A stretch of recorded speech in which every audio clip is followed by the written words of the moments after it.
Nung bata ako, mga elementary or high school, lolo ko nagkaroon ng TB, then father ko nagkaroon ng TB.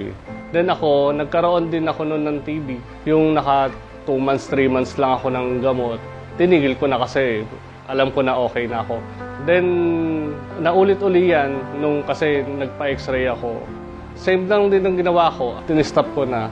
Then iyon, nung 2017, naramdaman ko ulit na pumapayat ako, ganyan-ganyan. Then pinag-gene expert ako, ang nakita kong result doon is MDR-TB. It all started way back 2018 nung we find out na naglo-lose weight ako and nawawalan ako ng gana kumain. So we decided na magpatingin sa PGA namin ng yung magpa-check up kami, general check-up. And nagpa-take siya ng mga lab tests and dun nga po nalaman namin na may hindi normal dun sa tinake naming test. Nung nalaman ko po na yun nga po, TB yung sakit ko, syempre po at first medyo na-disappoint and parang nahiya po ako sa sarili ko dahil knowing TB parang yung discrimination ng mga tao, parang ay may sakit ka, parang kailangan ka naming layuan. Monday to Friday, open naman yung center dito malapit. So nilalakad ko lang. Noong time na yun, pumunta ako, hindi ko naman kasi alam na may schedule pala yung mga bata-bata doon, yung mga babies.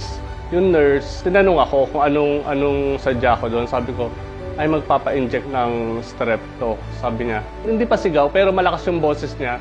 Narinig lahat ng nakapilang nanay na may dalang babies.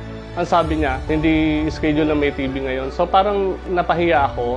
Thankful ako dahil wala akong naranasang discrimination from other people. And sa help and support ng family ko, pinaramdam nila na hindi ako nag-iisa. And kahit may sakit ka, patuloy mo lang and gawin mo yung tama na mas makakabuti sa'yo para mas mapadali yung paggaling.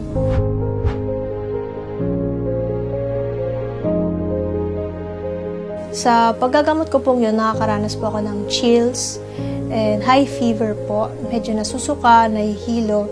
And then, sa side effects po na yun, lagi po akong natutulog on time. And there comes a time na kailangan pong gumising na madaling araw, yung first phase po ng medication ko. By 4 a.m. gumigising na po ako dahil papasok din po ako ng school noon, so I have to adjust. Gigising po ako ng 4 a.m. in the morning, inom ng gamot. And sabi po, before meal. So, I take it before meal. And ayun po, after I take it, nag-rest po ulit ako, tutulog po ulit para may lakas pa rin po. And na-address ko po yung mga side effects na yun. Siyempre, pagkain po ng healthy foods and proper diet na rin po. Every morning kasi nagja-jogging na lang ako para mas maganda yung pag-breathe ko ng air. Kumakain ng masustansya na lang din kasi pag malakas yung immune system mo, pag kinapitan ka ng TB, pwedeng malabanan agad siya ng immune system mo, hindi na siya tutuloy sa katawan mo. Kaya mas maganda talaga, healthy talaga yung mga kinakain mo, yung mga ginagawa mo. It is treatable. So, nagkaroon ako ng courage and hope na maggagamot siya. So, yung in-explain na kung ano yung mga gamot na kailangan i-take, consistent ko pong iniinom yon religiously, kung may time po, sinusunod ko po yung time na yon. Ang masasabi ko sa mga TB patient na naggagamot ngayon, mas maganda isipin nyo talaga na matapos nyo yung gamot.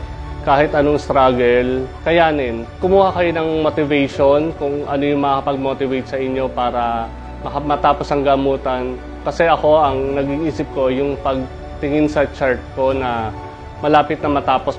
It takes effort to save life. It takes unconditional love. It takes support from the family.